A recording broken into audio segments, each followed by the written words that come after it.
आप देख रहे हैं न्यूज़ नाउ 24/7। ताज़ा खबरों के लिए हमारे साथ बने रहें।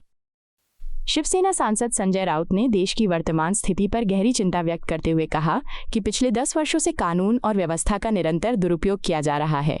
उन्होंने आरोप लगाया कि न्यायपालिका के महत्वपूर्ण संस्थानों जैसे सुप्रीम कोर्ट और चुनाव आयोग ने शिवसेना और एनसीपीएस-सीपी के साथ अन्याय किया है। संजय राउत ने ये सवाल उठाया कि आखिर कौन ऐसे दबाव में फैसले ले रहा है जिनसे लोकतंत्र और न्याय व्यवस्था पर सवाल खड़े हो रहे हैं।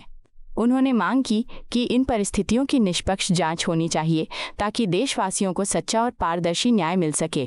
राउत ने कहा कि लोकतंत्र की मजबूती के लिए ये आवश्यक है कि संस्थाएं स्वतंत्र रूप से काम करें और किसी भी प्रकार के राजनीतिक या अन्य दबाव से मुक्त रहें। तो न्याय व्यवस्था को यूज किया जाता है, खास करके ये 10 साल में हो गया है।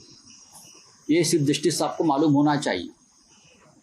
जिस तरह से शिवसेना, बाला साहब ठाकरे की ओरिजिनल शिवसेना, शरद पवार साहब की राष्ट्रवादी कांग्रेस पार्टी, दोनों के ऊपर जिस तरह से न्यायालय ने भी अन्याय किया है, सुप्रीम कोर्ट ने अन्याय किया है, चुनाव आयोग ने अन्याय किया है और सब लोग चुप बैठे। एक पार्टी जो बाला साहब ठाकरे जी ने बनाई, शरद पवार साहब ने बनाई, उस पार्टी को आप खींचकर हमारे हाथों से गलत तरीके से किसी और के हाथ में देते हो। और हम आज भी तारीख पे तारीख के चक्कर में सुप्रीम कोर्ट के सामने गुहार लगाकर बैठे हैं। उस बारे में भी चीफ जस्टिस साहब ने सोचना चाहिए कि ये देश में क्या हो रहा है, न्यायालय पर किसका दबाव है।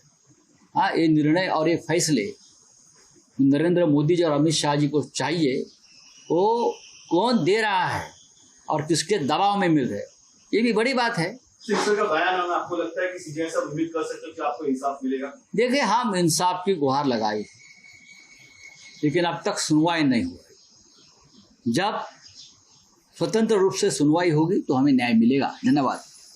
आपको यह वीडियो पसंद आया हो तो इसे लाइक करें, हमारे चैनल को सब्सक्राइब करें।